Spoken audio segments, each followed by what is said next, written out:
స్వామివారి కరుణా కటాక్షాల కోసం ప్రపంచవ్యాప్తంగా ఉన్నటువంటి హిందూ సమాజం అంతా కూడా ఆరాధిస్తుంది.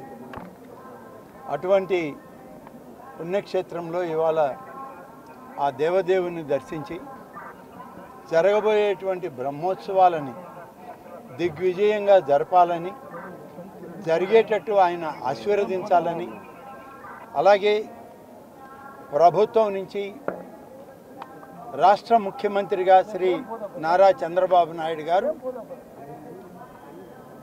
పట్టు వస్త్రాలతో స్వామికి సమర్పించుకోవడానికి అనుమతిని ప్రసాదించమని స్వామివారిని వాళ్ళు వేడుకొని 4వ తారీఖున ప్రారంభమయ్యేటువంటి శ్రీవారి బ్రహ్మోత్సవాలకి ఈ రాష్ట్ర ముఖ్యమంత్రిగా శ్రీ చంద్రబాబు నాయుడు గారు స్వామివారికి పట్టు వస్త్రాలని సాంప్రదాయబద్ధంగా ఆగమ శాస్త్ర ప్రకారం పవిత్రమైనటువంటి కార్యక్రమంలో వారు పాల్గొనడం జరుగుతుంది.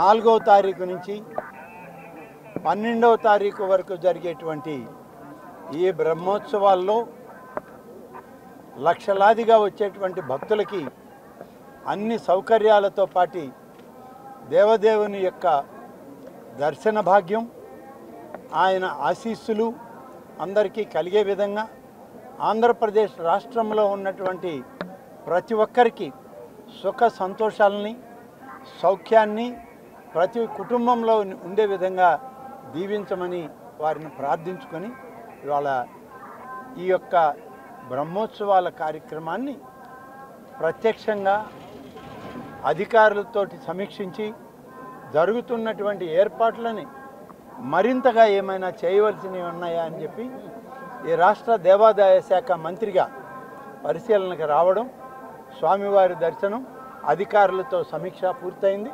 తప్పకుండా స్వామివారి యొక్క ఆశీస్సులు సంపూర్ణంగా హైందవ సమాజం మీద ఉంటుందని చెప్పి ప్రగాఢమైన విశ్వాసంతో ఇవాళ దేవదేవుని దర్శించుకోవడం జరిగింది. అది పూర్తయింది. ఇవాళ మళ్ళీ దాని గురించి ఆలోచన చేయాల్సినంత అవసరం కూడా లేదు. తప్పిదం ఎక్కడ జరిగినా తప్పిదమే. ఆ తప్పిదాన్ని మరి చెవులతో వినినా, కళ్ళతో చూసినా, మాటలతో మాట్లాడినా అది కొంత అనష్టానికి దారితీస్తుందనే ఉద్దేశంతోనే 4 రోజుల పాటు అధికార యంత్రాంగంతో స్వయంగా రాష్ట్ర ముఖ్యమంత్రి గారు, మంత్రివర్గ సభ్యులు అధికారులతో సమీక్ష చేసిన తర్వాత ఈ తిరుమల ఆలయం యొక్క ఎగ్జిక్యూటివ్ అధికారి అయినటువంటి శ్యామలరావు గారు, అలాగే అదనపు ఎగ్జిక్యూటివ్ అధికారి అయినటువంటి వెంకయ్య చౌదరి గారు అందరితోటి ఇతర అధికారులతో మాట్లాడి ఉన్నటువంటి నివేదికలను ఆధారం చేసుకొని ముఖ్యమంత్రి గారు ఇప్పటికే సిట్ని వేయడం జరిగింది. దాని కార్యక్రమం అది ఇంకా ముందుకు సాగుతుంది. ఎక్కడ ఏమి జరిగింది అనేటువంటి విషయం ఆ నివేదికలన్నీ బయట పెడతాయి.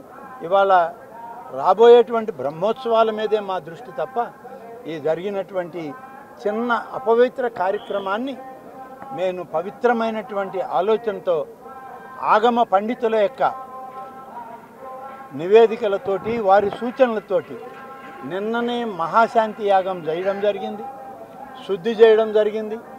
అన్ని రకాలుగా పవిత్రోత్సవాలను గతంలో చేశాం. మనం చెవులతో విన్నాం కాబట్టి తిరిగి మళ్ళీ శాంతి హోమాలు చేసి బ్రహ్మోత్సవాలకి అంకురార్పణ చేస్తున్నాం. కాబట్టి అన్నీ సజావుగా సాగుతాయి.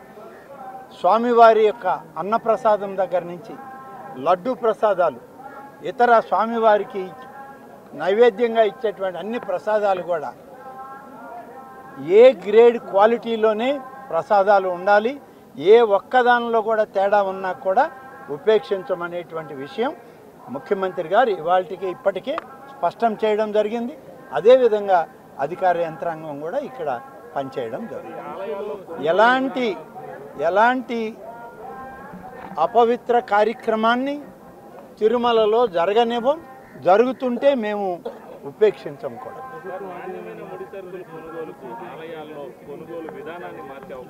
ఈ వివరాలన్నీ దీనికి సంబంధించినవి మళ్ళీ ఇంకొక సందర్భంలో ఇంకొక దగ్గర మాట్లాడతాం. కానీ ఇంక మించి వేరే విషయాలు తిరుమల క్షేత్రంలో స్వామివారి ముందు మనం మాట్లాడడం అంత సమంజసం కాదు.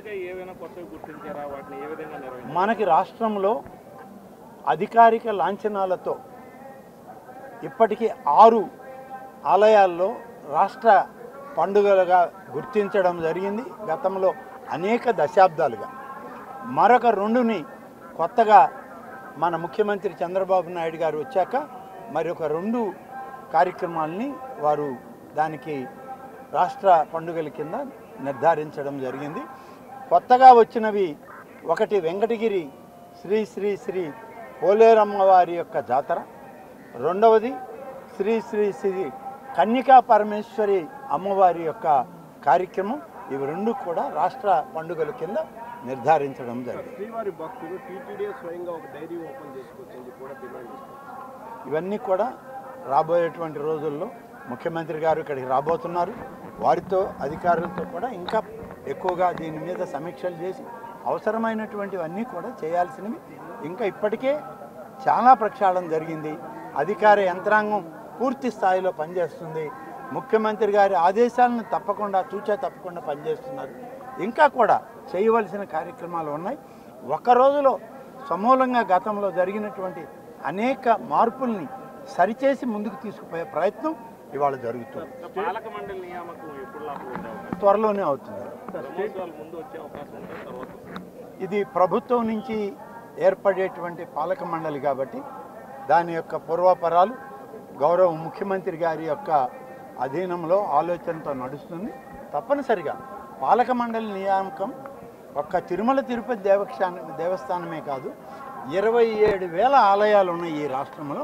అన్నింటికి కూడా పాలక వర్గాలు వేయడానికి ప్రభుత్వం సిద్ధంగా ఉంది. రాష్ట్ర వ్యాప్తంగా ఉన్న ఆలయాల్లో కూడా ఇలాంటి తరహాలోనే కొనుగోలు. ప్రధానమైన 7 ఆలయాలు ఉన్నాయి మనకి.